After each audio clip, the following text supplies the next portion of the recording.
At 8:47 a.m. on April 1916, Lieutenant Colonel Adrian Carton de Wiart stood in a trench on the Somme front in France, bleeding from his left hand, where a German bullet had just shattered 2 fingers. This was his 7th combat wound in 2 years of war. He had already lost his left eye to a bullet through the face in 1914, been shot in the skull, been shot in the ankle, been shot in the leg, been shot in the hip, and been shot in the ear. 7 wounds. 7 times medical boards had declared him unfit for further combat duty. 7 times he had returned to the front within weeks, ignoring doctors' recommendations to accept medical retirement and a comfortable pension. The shattered fingers were causing problems, bone fragments protruding through torn flesh, ligaments severed, the entire hand useless for combat operations. The battalion medical officer, Captain James Wilson, examined the damage and said, "Sir, you need immediate evacuation to field hospital for surgery. This requires specialist treatment. The fingers may be saved if we operate quickly." De Wiart looked at his mangled hand, calculated how long evacuation and surgery and recovery would take, probably 6 weeks minimum, possibly 3 months if complications developed, and recognized that 6 weeks away meant missing the major offensive planned for July. He had been fighting Germans for 2 years. He was not going to miss the culminating battle because of damaged fingers. The solution was obvious if unconventional. He asked Captain Wilson, "If the fingers are removed, can I return to duty immediately?" Wilson, confused by the question, replied, "The fingers need to be surgically amputated under anesthesia in a proper operating theater. That requires evacuation." De Wiart said, "I understand that's the preferred method, but if the fingers were removed here, now, without anesthesia, could I return to duty immediately rather than evacuating for surgery?" Wilson stared at him. "Sir, you're asking if you can have battlefield amputation without anesthesia to avoid evacuation? That's not how this works. You'd be in shock from pain, risk infection, possibly bleed out." De Wiart replied, "I've been shot 7 times. I know about pain and shock. The question is whether removing the fingers here lets me stay at the front, yes or no." Wilson, recognizing that arguing with De Wiart was futile, the man had previously torn off his own damaged fingers when doctors said they needed weeks to heal properly, said, "Technically, yes. If we amputate at the knuckle and cauterize, you could remain mobile, but—" "Do it," De Wiart interrupted. He placed his damaged left hand on the trench parapet, extended the 2 mangled fingers and said, "Cut them off, now." Wilson, shocked but recognizing De Wiart was serious, retrieved his medical kit. Lacking proper surgical tools in a frontline trench, he used what was available, a sterilized scalpel for the initial cut, bone saw for the metacarpal bones, and a heated knife blade for cauterization. The procedure, conducted without anesthesia in a trench 400 meters from German lines, took 11 minutes. De Wiart remained conscious throughout, smoking a cigarette and making casual conversation about tomorrow's patrol schedule while Wilson amputated his fingers. This was not courage in the conventional sense. This was something beyond courage, beyond normal human psychology. Adrian Carton de Wiart would be shot, blown up, stabbed, crashed, and captured repeatedly over the next 30 years, fighting in 5 separate wars across 3 continents. Medical boards would declare him unfit for service 9 times. He would ignore them all, returning to combat within weeks of injuries that would have ended most soldiers' careers. He would lose his left eye, lose his left hand, survive being shot through the skull twice, survive 2 plane crashes, escape from a prisoner of war camp at age 61, and finally retire from active combat at age 65, only because World War II ended and there were no more wars immediately available to fight in. He would live to age 83, dying peacefully in his sleep, having survived everything warfare could throw at him across 4 decades. His autobiography, published in 1950, contains the most famous opening line in military memoir history. "Frankly, I had enjoyed the war. The medical profession would study him as a case study in survival, wondering how a human body could sustain such damage and continue functioning. And everyone who told him to quit, to retire, to accept that he was too damaged to continue fighting would be proven wrong by his simple refusal to acknowledge that wounds were supposed to stop you. If you want to see how the most indestructible human in history was declared unfit for combat 9 times and fought in 5 wars anyway, hit that like button. It helps us share these stories of people who refuse to be stopped by anything. Subscribe if you haven't already, because we're diving into 40 years of warfare that should have killed one man a dozen times over. Back to 1880 and the beginning of an impossible life. Adrian Carton de Wiart was born on May 5, 1880, in Brussels, Belgium, to a wealthy aristocratic family. His father was Belgian, his mother was Irish, and Adrian held British nationality through complex aristocratic lineage that made him technically British, despite Belgian birth. He grew up in privilege, educated at private schools in Brussels and England, expected to pursue law or diplomacy as befitted his social class. By age 18, he spoke French, English, and German fluently, had received classical education in history and literature, and seemed destined for comfortable civilian life, managing the family's considerable estates. Then the Boer War began in 1899, Britain fighting Boer settlers in South Africa over political control of territories containing gold and diamond mines. De Wiart, aged 19, abandoned his studies at Oxford University and enlisted in the British Army under a false name, claiming to be 21, the minimum enlistment age, because his family would have prevented him from volunteering if they'd known. He joined Middlesex Regiment and shipped to South Africa in January 1900, eager to experience combat before the war ended. His first combat experience, a skirmish near Ladysmith in February 1900, lasted 11 minutes before he was shot in the stomach, the bullet penetrating his abdomen and causing internal bleeding that should have been fatal. He survived the wound through medical treatment and luck. The bullet missed major organs and blood vessels by millimeters. The medical board declared him unfit for further combat and recommended he return to England for extended recovery. De Wiart ignored this recommendation, discharged himself from hospital after 3 weeks, and returned to his unit claiming full recovery despite still experiencing pain. From the healing wound, he fought through the remainder of the Boer War, participating in multiple engagements but sustaining no additional wounds. When the war ended in 1902, he could have returned to civilian life, completed his studies, pursued comfortable career. Instead, he applied for a commission in the regular British Army, was accepted as second lieutenant in 4th Dragoon Guards, and spent the next 12 years in various colonial postings, including India and Somaliland, seeking combat opportunities wherever the British Empire was fighting someone. The second major wound occurred in 1914 in Somaliland, modern-day Somalia, during operations against forces loyal to Mohammed Abdullah Hassan, called the Mad Mullah by British forces. De Wiart, now age 34 and a captain, was leading a cavalry charge against Somali defensive positions when he was shot in the face. The bullet entered below his left eye, traveled upward through the socket, destroyed the eye completely, and exited through his temple, fracturing the skull. The impact knocked him from his horse, unconscious before he hit the ground. He woke hours later in a field hospital, his head bandaged, his left eye socket packed with gauze, his skull fractured, and doctors telling him he would be evacuated to England immediately for specialist treatment and extended recovery. The medical officer, Major Robert Henderson, was explicit. "The damage to your eye socket and skull is severe. You'll need months of treatment, possibly reconstructive surgery. You're going home, Captain. Your service in this theater is finished." De Wiart assessed his condition. He was conscious, thinking clearly despite the head wound, and still physically capable, despite missing an eye. He asked, "Can I function with one eye?" Henderson replied, "Eventually, yes, once you've adapted to monocular vision. But that adaptation takes months, and you need medical supervision during recovery." De Wiart asked, "Can I function with one eye now today?" Henderson, confused by the question, said, "You'd have reduced depth perception, difficulty judging distances, problems with peripheral vision. You shouldn't attempt combat operations until you've adapted." De Wiart's response was to test his remaining vision, discovered he could see adequately with one eye, and declared himself ready to return to duty. Henderson refused to clear him medically.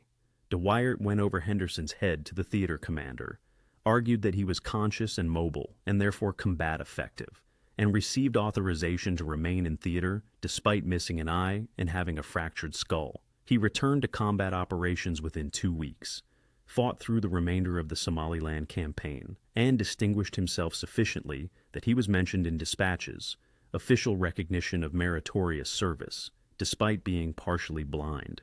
When the Somaliland operations concluded, he returned to England, expected to accept medical retirement given his injuries, but instead requested assignment to the Western Front, where World War I had begun in August 1914. The medical board reviewing his case for Western Front service noted, one eye missing, skull fractured, previous abdominal wound from Boer War, age 34, older than most combat officers. The board recommended assignment to training or administrative duties rather than frontline combat. De Wiart rejected this recommendation, used family connections to secure assignment to infantry regiment, and shipped to France in December 1914 determined to fight Germans, regardless of medical opinion about his fitness. World War I would prove to be De Wiart's element. The Western Front's grinding attrition, where infantry officers had life expectancy measured in weeks, suited his approach to warfare perfectly. The static trench warfare, the constant artillery bombardments, the endless attacks across no man's land, where officers led from the front and died in disproportionate numbers. This environment should have killed De Wiart within months. Instead, over the next 4 years, he would be wounded 8 more times, bringing his total combat wounds to 9 by 1916, and continuing to accumulate injuries through 1918, while simultaneously rising through ranks from captain to brigadier general based on demonstrated combat effectiveness despite continuous injuries.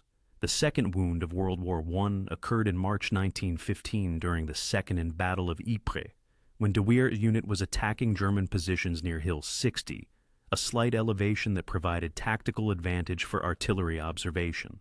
During the attack, German machine gun fire caught De Wiart's hand, the left hand that had never fully healed from the 1914 injury, shattering the metacarpal bones of 2 fingers and severing tendons that controlled finger movement. The damage was extensive, bone fragments protruding through skin, blood vessels severed, and nerve damage that meant the fingers would never regain full function even with surgery. The battalion medical officer, Lieutenant Harold Davidson, examined the wound and delivered his assessment. Sir, this requires immediate surgical intervention at a casualty clearing station. The bones need to be set properly, the tendons repaired if possible, and you need antibiotics to prevent infection. I'm recommending immediate evacuation. De Wiart's response was characteristic. Can the bullet be removed here? Davidson replied, the bullet passed through, so there's no bullet to remove. But the bone fragments need to be cleared. The wound needs proper debridement and... Remove the fragments here, De Wiart interrupted. Bandage it, I'll continue. Davidson protested. Sir, without proper surgery, those fingers will never heal correctly. You'll have permanent damage, possible infection, chronic pain. The standard procedure... De Wiart cut him off. I'm not interested in standard procedure. I'm interested in staying with my men. Remove the fragments you can reach, pack the wound, and I'll manage. Davidson, recognizing argument was futile, did as ordered. Using forceps and scalpel, he removed accessible bone fragments, irrigated the wound with iodine solution that made De Wiart wince but not cry out, packed the wound with gauze, and applied a pressure bandage. The entire procedure took approximately 20 minutes and was conducted in a forward aid post, 800 meters from German lines, with artillery shells landing intermittently close enough to shake the ground. De Wiart smoked throughout, his right hand holding the cigarette steady while his left hand was being operated on without anesthesia. The wound never healed properly. The fingers remained partially paralyzed, the joints stiff from scar tissue, the hand's grip strength reduced by approximately 60%. De Wiart adapted by learning to operate his rifle left-handed, using his remaining functional fingers, while his right hand managed finer manipulations. He also developed the habit of gripping his walking stick with his damaged left hand, using it as both mobility aid and weapon. On several occasions, he used the walking stick to club German soldiers during close-quarters fighting when his damaged hand couldn't manipulate a pistol quickly enough. The third wound occurred in April 1915 during the Battle of Gravenstoffel Ridge, part of the Second Battle of Ypres. De Wiart was leading a night raid on German trenches when he was shot in the left ankle, the bullet fracturing the talus bone and damaging ligaments that stabilized the ankle joint. He completed the raid. His men captured the German trench and held it against counterattacks for 4 hours, before returning to British lines and reporting to the medical officer. The ankle wound was complicated by the nature of trench warfare. The trenches were filled with mud, contaminated water, and debris that made infection nearly inevitable for leg or foot. Wounds. The standard treatment was evacuation to a field hospital where the wound could be kept clean and monitored for infection signs. De Wiart refused evacuation, insisting that the wound be treated at battalion level. The medical staff cleaned the wound as best they could, applied bandages, and gave him crutches. De Wiart used the crutches for 3 days, then discarded them because they interfered with commanding his men in the confined spaces of trenches. He walked on the damaged ankle despite intense pain, the fractured bone grinding with every step, developing a limp that would persist for the rest of his life. The ankle never healed correctly. X-rays taken decades later showed the talus had healed in malposition, creating chronic instability. But de Wiart considered this acceptable cost for remaining with his unit. The fourth wound, May 1915, occurred during a trench raid when de Wiart was shot in the left leg, the bullet passing through the calf muscle without hitting bone, but creating a through-and-through wound that bled heavily. Again, he refused evacuation, having the wound packed and bandaged and returned to duty within 24 hours. The fifth wound, July 1915, was perhaps the most dangerous of the leg wounds. Shot in the hip during an attack on German positions. The bullet lodging near the hip joint in a position where surgeons examining X-rays declared it too dangerous to remove without risking permanent paralysis. The hip wound presented a medical dilemma. The bullet, a German 7.92 mm round, was lodged approximately 3 mm from the sciatic nerve, the major nerve controlling leg movement. Attempting surgical removal risked damaging the nerve, which would paralyze de Wiart's left leg permanently. Leaving the bullet in place risked infection, chronic pain, and possible future complications if the bullet shifted position. The medical board, reviewing his case, unanimously recommended evacuation to England for specialist consultation and possible surgery by a neurosurgeon. De Wiart's position was straightforward. If removing the bullet risked paralysis, leave it in. If leaving it in meant he could continue walking and fighting, then it wasn't a problem. The bullet would remain in his hip for the next 48 years, occasionally causing pain when weather changed or when he moved certain ways, but never causing the catastrophic complications doctors predicted. Post-mortem examination in 1963 would find the bullet still in place, encapsulated in scar tissue, having never caused the infection or nerve damage the medical profession feared. The sixth wound, September 1915, occurred during a German artillery bombardment, when a shell exploded close enough to de Wiart's position that the blast wave ruptured his left eardrum. The injury was initially not obvious. He didn't realize his eardrum was damaged until blood began draining from his ear several hours later. The damage caused permanent hearing loss in his left ear, and chronic tinnitus that made silence sound like constant ringing. Combined with his missing left eye, the left ear damage meant de Wiart was functionally blind and deaf on his left side, creating a significant tactical vulnerability where enemies approaching from his left could do so without him detecting them visually or audibly.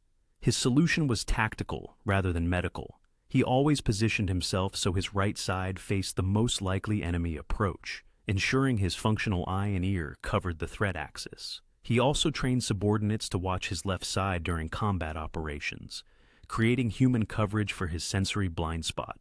This adaptation worked effectively enough that many soldiers who served under him never realized he was partially deaf, assuming his occasional requests to repeat statements were battlefield noise rather than hearing loss. The seventh wound, the hand injury in April 1916, where he had his fingers amputated in a trench, came during preparations for the Battle of the Somme.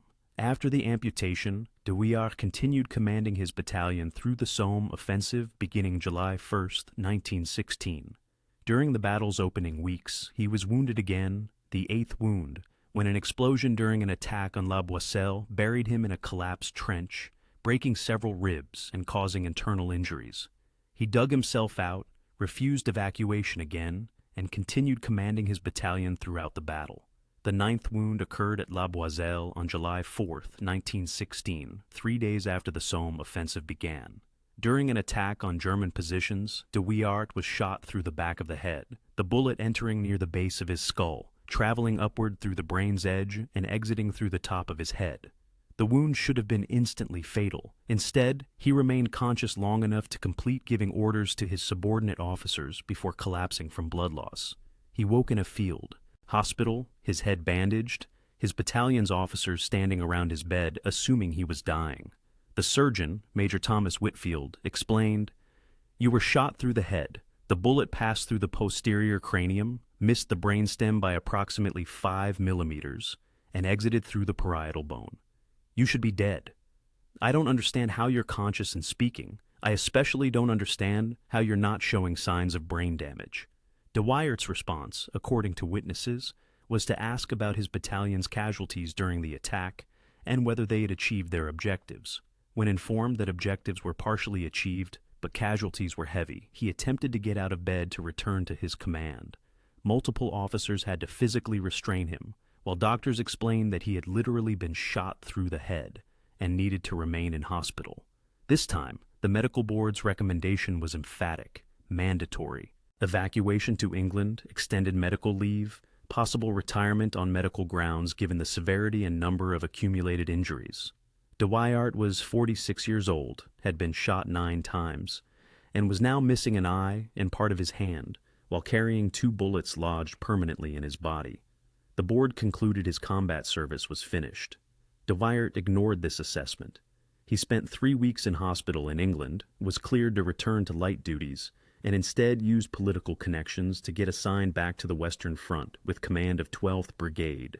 By October 1916, he was back in France commanding troops despite having been shot through the head 3 months earlier. His superiors, recognizing his effectiveness, stopped trying to medically retire him and simply accepted that De Wiart would continue fighting regardless of injuries or medical opinion.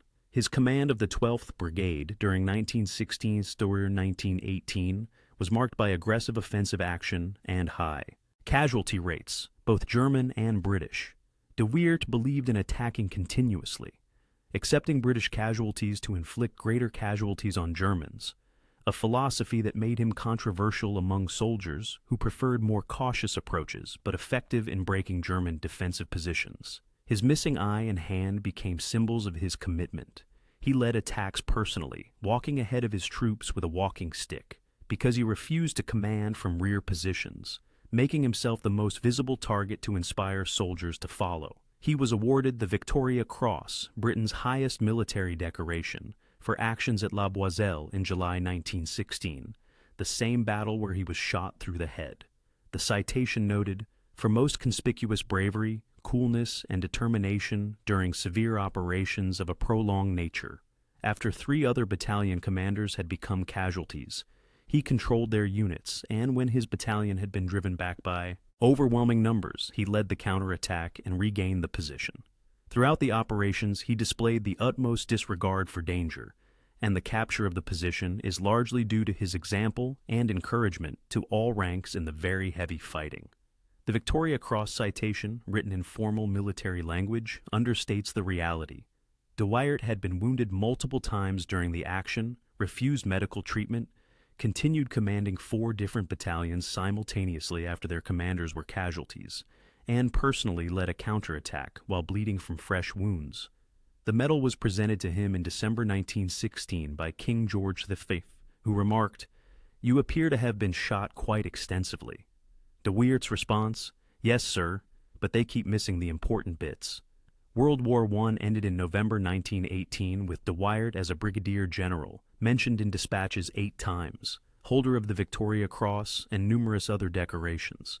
Instead of retiring, he volunteered for the British military mission to Poland in 1919 during the Polish-Soviet War. There he survived a landmine explosion that rolled his staff car and broke his left arm, then contracted typhus, which had 40% mortality rates, and survived when doctors expected him to die. Polish government awarded him multiple decorations for service that was officially advisory, but practically frontline command. When World War II began in September 1939, De Wiart was 59, living in Poland. He volunteered immediately, was appointed to command British forces in Norway during April 1940. The Norway campaign was a disaster, but De Wiart distinguished himself delaying German advances long enough for Norwegian government to evacuate. In April 1941, flying to Yugoslavia to command forces there, his bomber crashed in Libya, his second plane crash survival at age 60. He crawled from burning wreckage with broken ribs and burns, then helped pull other survivors from fire before collapsing. The 1941 crash in Libya had one significant consequence. He was captured by Italian forces, who transported him to Castello di Vinciliata, a medieval castle converted into a prisoner of war camp, specifically for high-ranking Allied officers. The camp, located near Florence, held approximately 60 British and Commonwealth generals, brigadiers, and colonels in conditions that were comfortable by POW standards. Adequate food, private rooms, access to books and recreation, but were still imprisonment. De Wiart, age 61, one-eyed, one-handed, and held in a camp specifically designed to prevent escape, spent the next 2 years attempting to do exactly what the camp was designed to prevent. The first escape attempt began within 3 weeks of his arrival. De Wiart, along with Major General Richard O'Connor and 3 other officers, began digging a tunnel from the basement of their quarters toward the outer wall. The project was ambitious. Approximately 80 feet of tunnel through medieval stone and packed earth, requiring improvised digging tools fabricated from kitchen utensils and bed frames. The diggers worked at night, disposing of excavated earth by distributing it in small amounts across the castle grounds, hiding it under leaves and in garden areas. The tunnel progressed approximately 30 feet over 6 weeks before disaster struck. One evening during August 1941, a section of tunnel collapsed while 2 officers were inside, burying them under several hundred pounds of earth and stone. The noise of the collapse alerted Italian guards, who investigated and discovered the tunnel. The 2 buried officers were rescued before suffocating, but the escape attempt was finished. Camp authorities responded by moving the senior officers to different rooms, instituting more frequent cell inspections, and explicitly warning that future escape attempts would result in transfer to harsher camps. De Wiart's response was to begin planning the second escape attempt immediately. This attempt was simpler but required more risk, bribing an Italian guard to allow several officers to walk out during a supervised recreation period. De Wiart identified a guard, Private Giuseppe Romano, who seemed financially motivated and potentially sympathetic to British cause.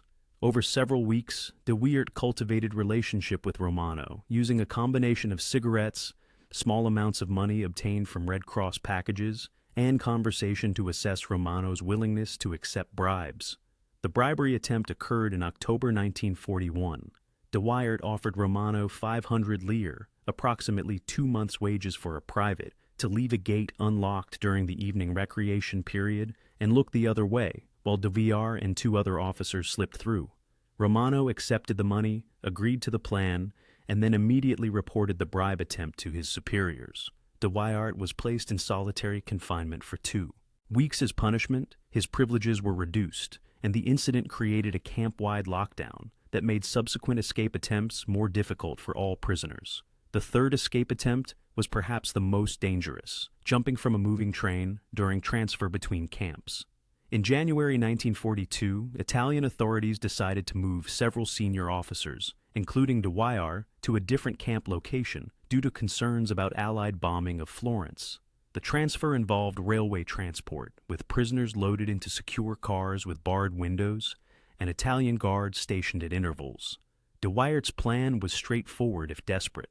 During a section of track where the train slowed for a curve, he would force open the window bars, already loosened by prisoners over previous transfers, squeeze through the narrow opening, and jump from the moving train. At age 61, with reduced mobility from his various injuries, jumping from a train moving at approximately 30 miles per hour was likely to cause serious injury, but De Wiart calculated that injury during escape was preferable to remaining imprisoned. The escape attempt occurred near Arezzo, approximately 50 miles south of Florence. As the train slowed for a curve, De Wiart forced the loosened window bars aside, squeezed his body through the narrow opening, a feat that surprised younger officers who thought his bulk would make it impossible, and jumped. He landed on a steep embankment beside the tracks, rolled approximately 40 feet down the slope, and came to rest in a drainage ditch with multiple cuts, bruises, and a sprained wrist, but no broken bones.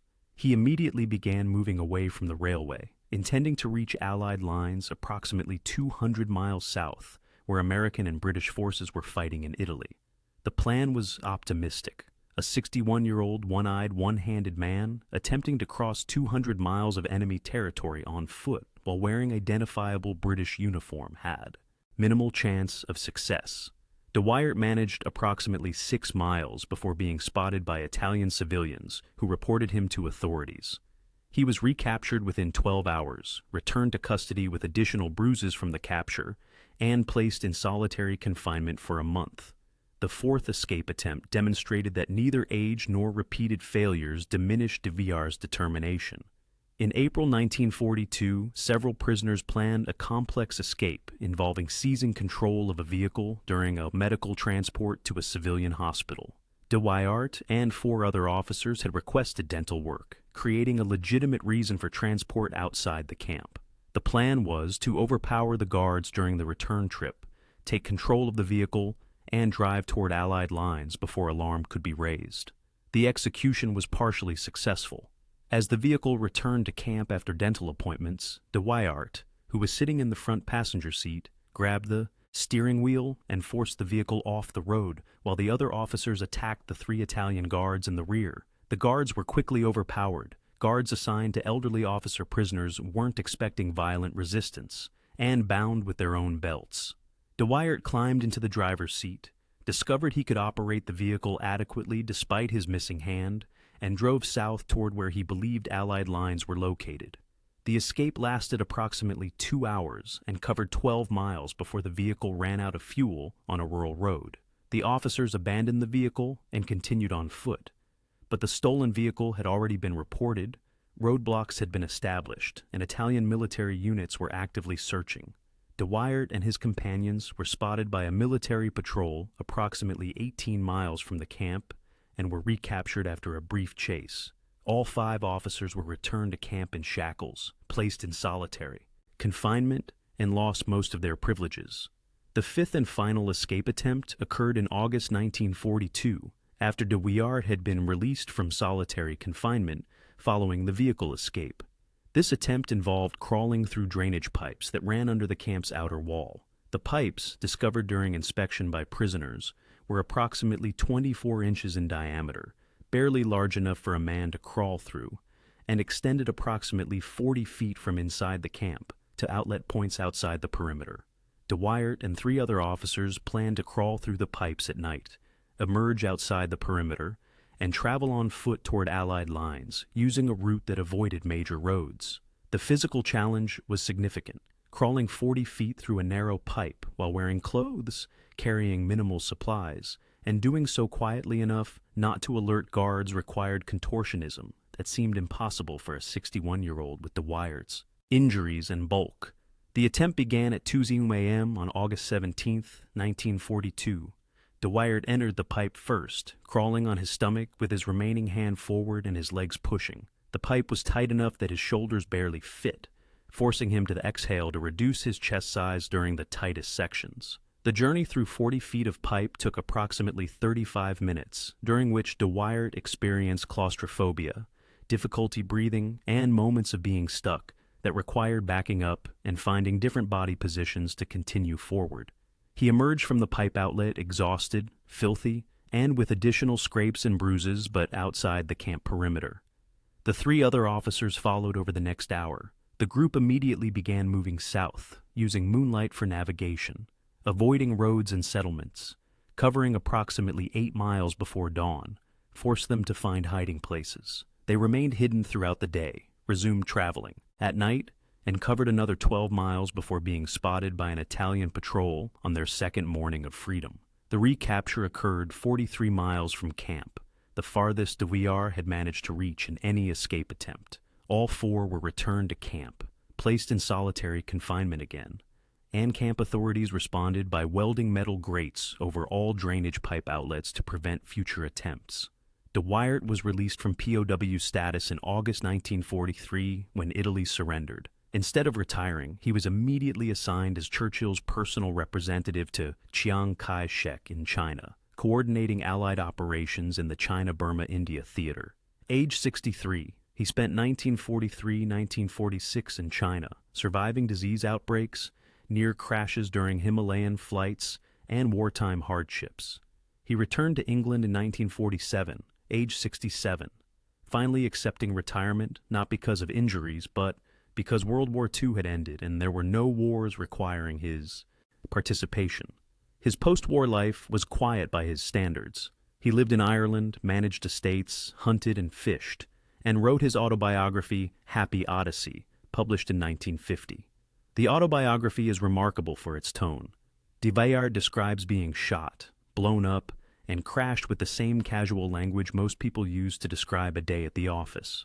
The most famous passage reads, "Frankly, I had enjoyed the war. It had been great fun. I returned from the Boer War with a brevet commission, 4 mentions in dispatches, and one eye, having left the other somewhere in Somaliland." The medical community studied de Wiart extensively, attempting to understand his survival. Analysis concluded, exceptionally robust physique, 6'1", muscular, excellent officer medical care, luck in wound trajectories, missing vital structures by millimeters, and possibly genetic resilience. But the most important factor was psychological. De Wiart simply refused to acknowledge that wounds were supposed to stop you. Where others accepted medical retirement after losing an eye, he fought 3 more decades. His baseline assumption was combat service until death. Anything short of death was recoverable. He died on June 5, 1963, at age 83, peacefully in his sleep at his home in Ireland. The death was notable primarily because it was peaceful. Everyone expected he would die violently in combat. His funeral was attended by officers from multiple countries, POW comrades, and Polish veterans. The Times of London wrote, "Lieutenant General Sir Adrian Carton de Wiart was the most indestructible soldier of his generation, possibly of any generation. Shot repeatedly, blown up, crashed, captured, he continued serving through sheer force of will that medical science cannot explain."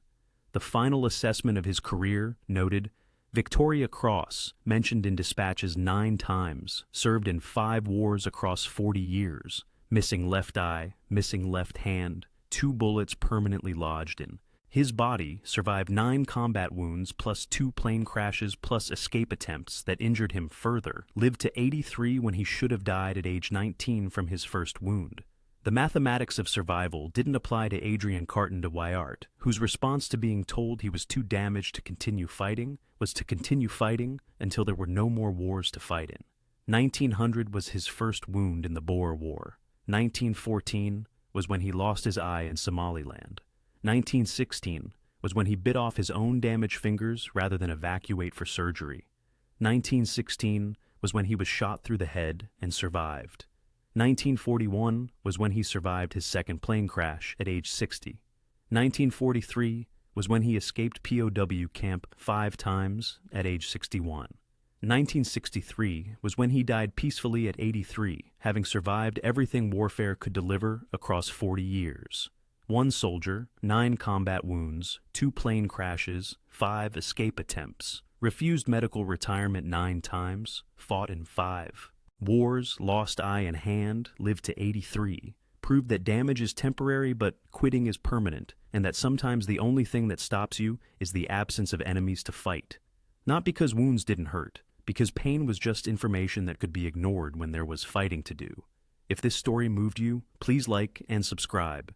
Your support preserves these histories of people who refuse to stop when everyone said they should. Tell us in the comments, where are you watching from? We honor those who taught us that physical damage is less important than determination to continue. Thank you for keeping their stories alive.